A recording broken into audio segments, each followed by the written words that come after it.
Kita uraikan tentang maulid.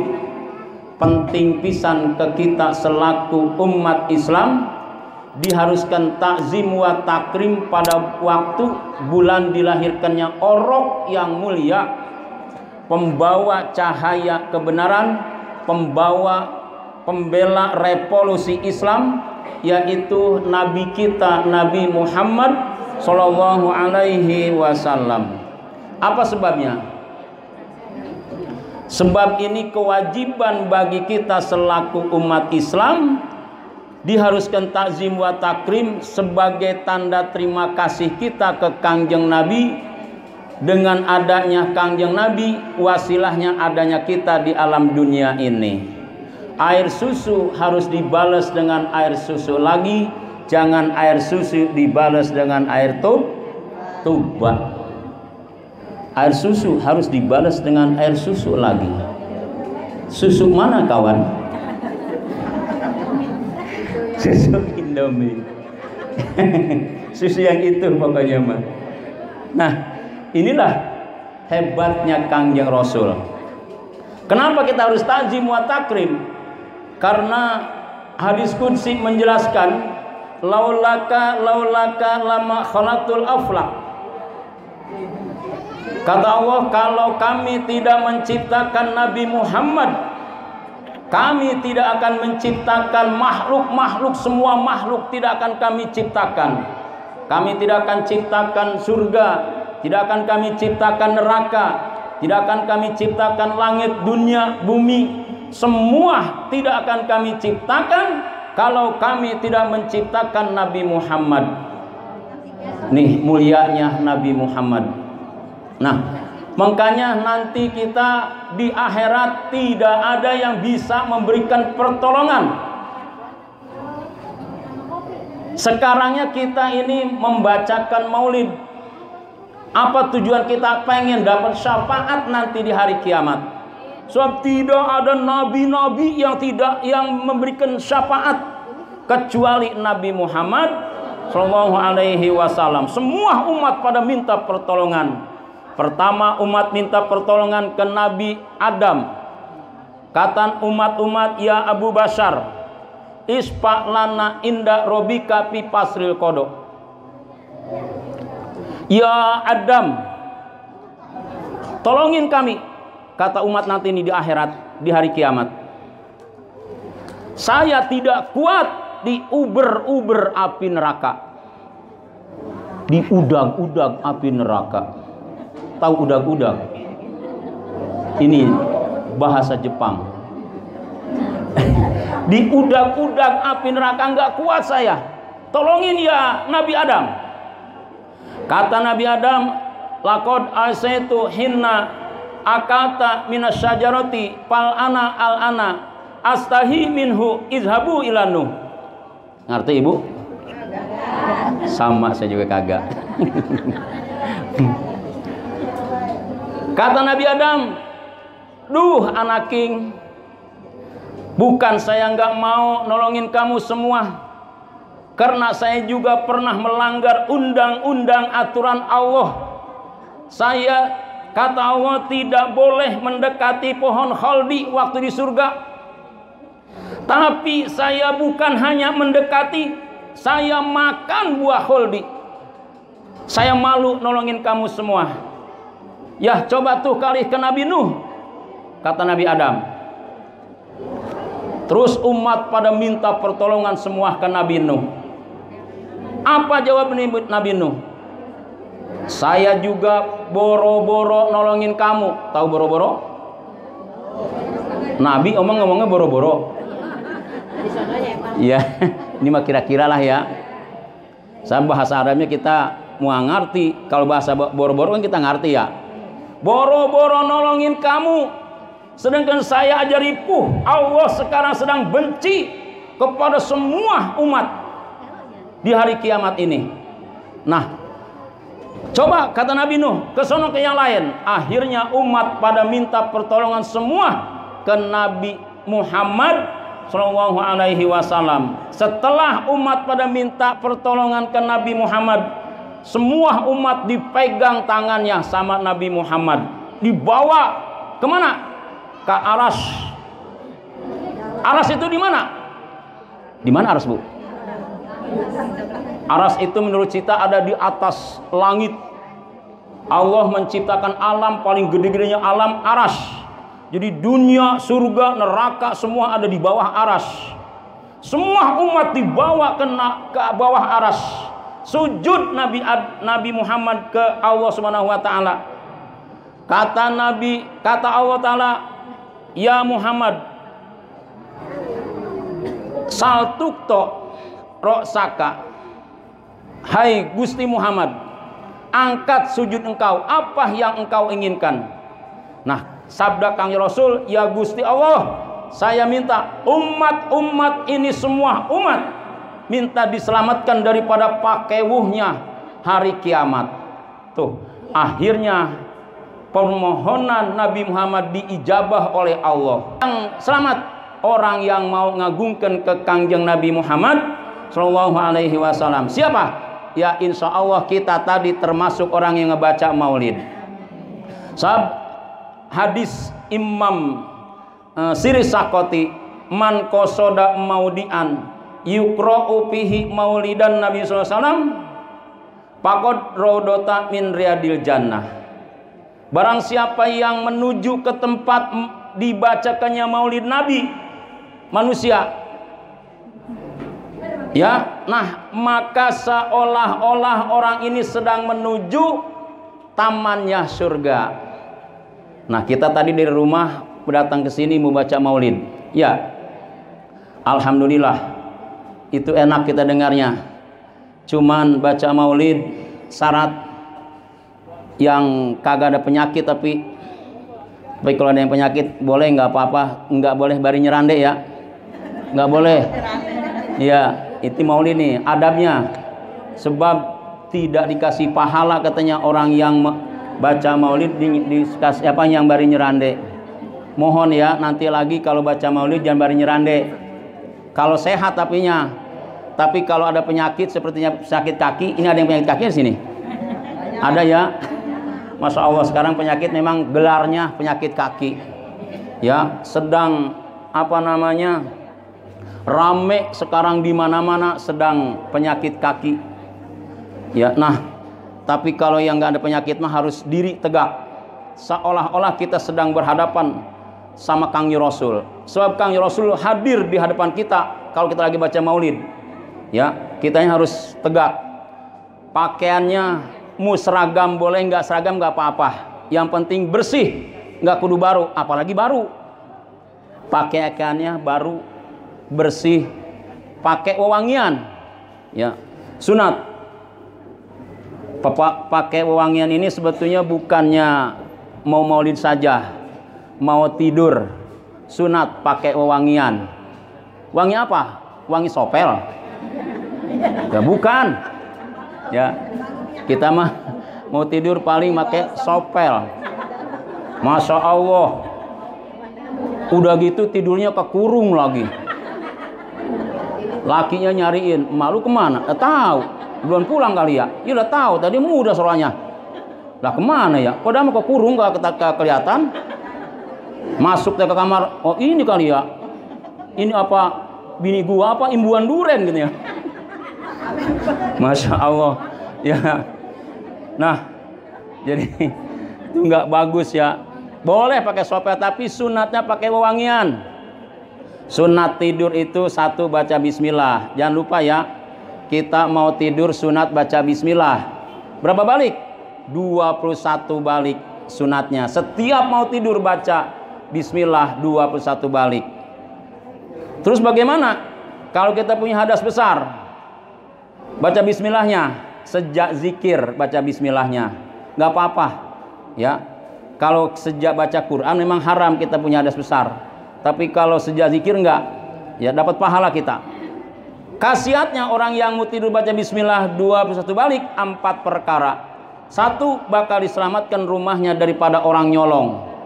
Insya Allah tidak akan kena, tidak akan disamperin orang yang mau nyolong ke orang yang tidurnya membaca bismillah. 21 balik. Jadi kita nggak usah miara sapam dah. Ya, nggak usah miara sapam. Yang kagak bayar ongkos kita miara sapam mah. Atau buat bayar sapam yang kita bayar utang. Ya. Nah, makanya kita baca bismillah 21 balik. Insya Allah rumah kita akan selamat daripada orang nyolong. Satu. Kedua, bakal diselamatkan daripada orang mati kaget.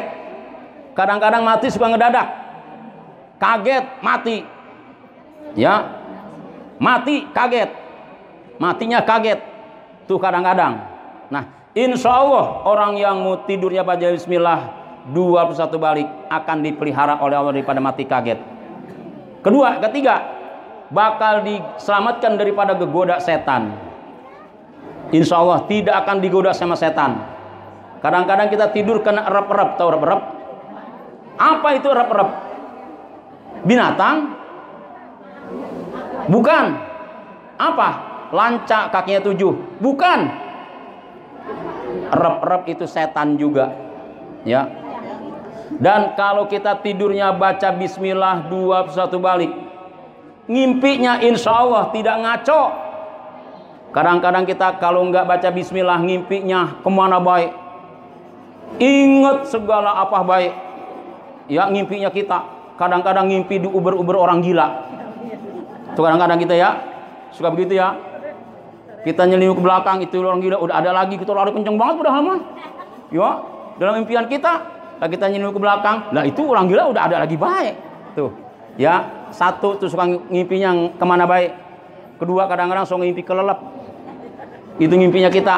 Ya, karena kenapa? Karena kita tidur yang nggak baca bismillah sebanyak 21 balik. Ini kehebatannya orang yang mau tidur baca bismillah dan diselamatkan daripada gegoda apa saja, balahi apa saja. Nah, ya, jadi kita mau tidur yaitu pakai wewangian. Pakai dandan lagi kudunya. Mau tidur pakai gencu. Ya. Terus bibirnya dimerah-merahin. Mau tidur tuh. Kita lain. Pipi merah, bibir merah. Mau kemana? Kondangan. Siapa yang menikmatin? Laki kita sama orang lain? Orang lain. Berarti ngebelikan gencu buat orang lain. Amit-amit sama jabang orok. Ngebelikan gencu buat orang lain dipandangnya. Saya nggak mau ah. Ya. Pakai mau tidur tuh gencu. Ini gencu nih. Gencu Maribela. Ya apa tuh ya? Ya. Pokoknya gencu lah pakai kita mau tidur. Nanti laki kita yang menikmati dapat pahala itu. Jangan kira. Memang hawanya malas. Ya. Mau tidur ini kata kita. Kadang-kadang malah kita mau tidur kutangnya putus sebelah. Ya Allah, ketek soek sebelah. Ya. Masya Allah. Ini enggak baik, ya. Bukan istri yang solehat. Kita pengen jadi istri solehat. Hanya istri yang solehat yang akan masuk ke surga. Tuh, ya, surga nggak mau sembarangan diasupin. Enggak. Gumambung amat, amit-amit kata surga. Diasupin sama orang yang kayak begitu-gituan, kata surga. Nah, bagaimana kita menyikapi supaya kita masuk surga? Pakai aturan hukum. Ya, tadi ya, kita mau tidur pakai adab. Pakai wewangian, pakai gincu, pakai wedak. Ya, tidaknya pakaian yang rapih lah. Jangan yang sekira-kira mentak suami kita ijid benci, ya. Nah, ini bagaimana kita terus kelanjutannya sunat kita, ya. Jadi pengen dapat pahala mah kita nyari pahala di rumah juga banyak, ya. Sabda Rasul dilahirkan ke dunia untuk menyempurnakan akhlak. Innamal bu'istu li utamima makarimal akhlak. Kang Rasul dilahirkan ke muka dunia ini untuk menyempurnakan akhlak. Mu'azah mukhadamatun nasi sodakotun. Ramah tamah sopan santun sama orang sodakoh. Kita sopan santun sama orang. Kalau kita ditanya sama orang nyautin bu kalau ditanya teh. Ini mah minta ampun asal ditanya, mau kemana Bu? Pelongo dikit. La ilaha illallah. Bu mah. Iya, sayang amat tuh Bang. Oh, mau ke sini, mau ke anu itu. Ngapain? Enggak kan enak kita kalau gitu mah. Ya, ini ditanya Bang, cembedut deh. Ya, Masya Allah tuh nggak boleh. Kita. Terus yang ditanyanya sodakoh, yang menyambutinya, yang nyambutnya sodakoh juga. Ini akhlak pertama kita. Ya. Nah terus Kangjeng Rasul tidak pernah mencaci makanan. Ini baik-baik kita ya. Karena sekarang kita kalau ada olahan, jangan suka dicaci. Olahan siapa sih ini? Masang siapa sih gimana? Enak banget najis sih. Ya Allah, itu nggak boleh ya.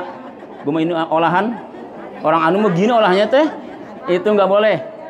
Iya, jangan kayak gitu kita. Dosa itu kita. Ya, Kangjeng Rasul belum pernah mencaci makanan. Itu nggak boleh juga sama. Kagak adab, nggak sopan. Ya, pegang. Jadi mah kagak. Nah itu nggak sopan juga, jangan. Ya, kalau kita mau beli, ini maaf. Yang tukang bakwan, tukang bakwan. Iya. Dibiarin deh ya. Tukang bakwan kalau kita mau beli liatin dulu atau liatin mana yang gue mau ambil nih. Nah, itu bagusnya begitu kita. Nah, nih ambil ya udah. Berarti nggak dipegang sini. Itu nggak boleh, kurang adab, kurang sopan. Ya. Satu dia, ini adab, sopan santun kita. Terus lagi kita yang kedua, Kangjeng Rasul belum pernah ngebentak sama pembantu. Kangjeng Rasul punya pembantunya ratusan, tapi belum pernah ada yang dibentak seorang pun sama pembantunya. Entah kita kalau di rumah, kalau punya pembantu, istimewakan pembantu kita. Jangan pernah kita sentak, kita kasih yang enak-enak bicaranya. Kangjeng Rasul belum pernah ngebentak sama pembantu. Ya. Terus yang ketiga, Kangjeng Rasul belum pernah ngegebug sama istrinya. Jangankan ngegebug, ngebentak juga sama istrinya belum. Kangjeng Rasul. Tahu laki kita nih? Laki kita mah enggak, saya belum pernah dibentak sama laki saya. Cuman dipelototin masa sering. Emang kenapa? Ya sayahnya. Ke saya kenapa?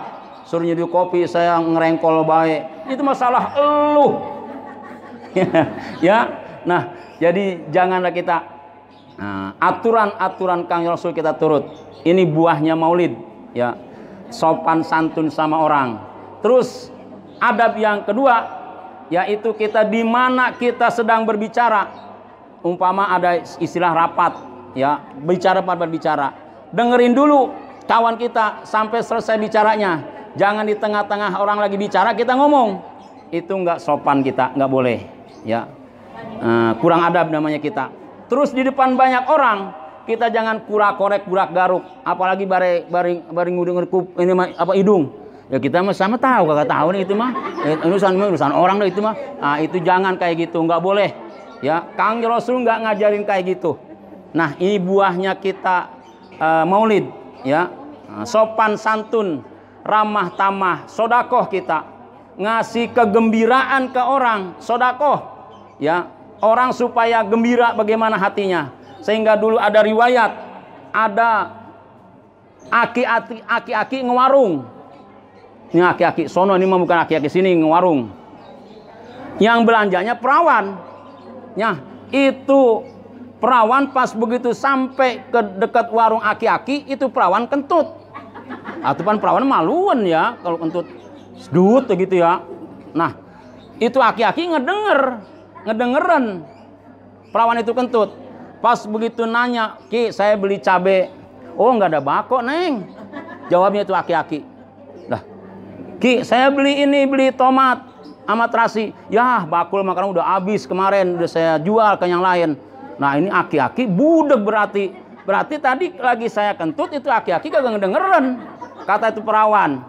Padahal ngedengeran, maksudnya apa? Supaya jangan maluan itu perawan. Dia tadi ngedengeran kentut. Tuh ya. Nah, ini diangkat derajatnya oleh Allah aki-aki itu yang menutupi keaiban perawan tadi. Nah, kita juga sama, jangan memalukan orang, ngebuka aib di depan orang. Aib laki kita jangan kita buka di depan orang. Gua mau punya laki minta ampun. Kata kita, laki gua belum pernah kali ada kebaikannya sama gua, apalagi sama gua. Asal punya duit, Pak minta duit, Pak. Kagak, bahasanya teh kagak padahal itu duit gondol-gondol. Ih, gua punya laki gua minta ampun, gua mah amit-amit gua mah. Nah, itu namanya kita ngebuka aib laki di depan orang banyak. Dosa laki. Terus dosa bini. Laki juga sama. Mau bini gue minta ampun, gue asal pulang boro-boro gue dicarikan nasi segala gue nasi nyari dewek. Kata laki, gue mau amit punya bini gue begitu banget, gue bini gue mah. Nah, berarti dosa juga laki, dua-duanya dosa. Hati-hati kita, Kang Rasul tidak mengajarkan begitu. Nah, kalau kita cinta ke Kang Rasul, mari sama-sama, yaitu akhlak budi pekertinya kita tiru, ya. Hasilnya muludan nih. Kita muludan dapat pahala insya Allah. Ya. Datangnya dari sono kita sejak muludan ngagungkan Kang Rasul dapat pahala. Terus duduknya dapat pahala. Julusu sa'atan fi majlisil ilmi la tamassu qalaman wa la taktubu harpan. Khairulaka min itki alfi raqabah. Barang siapa yang duduk di tempat pengajian, menghadiri maulud, menghadiri pengajian, duduk doang, kagak ngapa-ngapain, ngedengerin doang, maka dapat pahala seperti orang yang membebaskan abid 1000 abid. Ya. Terus ngedengerin kita dapat pahala seperti orang yang menyedekahkan kuda 1000 kuda. Masya Allah. Ya. Kagak ngapa-ngapain, cuma duduk doang, dapat pahala seperti orang yang menyedekahkan kuda 1000 kuda. Itu pahalanya. Enak gak? Enak, ya. Cuma memang gegoda ngaji, gegoda hadir 3 perkara. Setan ngegodanya 3 perkara. Ke orang yang hadir di tempat pengajian, yang hadir di tempat maulud. 1, setan ngegoda ke pantat kita. Kita lagi duduk begini, usad-isad baik. Dari tadi saya lihatinnya yang di dalam, di luar sama. Udah yang belonjor. Ya, udah yang nyerande, ya biarin nggak apa-apa. Ya itu mah setan, malah nyeratin setan. Ya, ya setan yang godanya tuh ke pantat kita supaya panas pantat kita, kata kita teh. Ya, kedua setan ngegoda ke hati kita. Hati pikiran kemana baik? Ini mau sama ini pagi ini pikirannya nih. Ya biar pada ngumpul gini gak pikiran pada kemana baik ini. Ya mau sama udah, mau salah orang mana? Mau beda. Tuh hati ya ringrang baik pikiran kita. Udah pengen buru-buru, udahlah lama amat sih. Hati itu emang gak ngomong kedengeran doang sama kita. Tuh, setan. Ketiga, setan ngegoda ke orang yang hadir, yaitu ke mata ngantuk ke kita. Ampun, hampir rasa diusap-usap. Asal udah masuk ke majelis taklim gue udah ngantuk banget. Gitu ya. Apalagi bari nyerande, ya tibra pisan.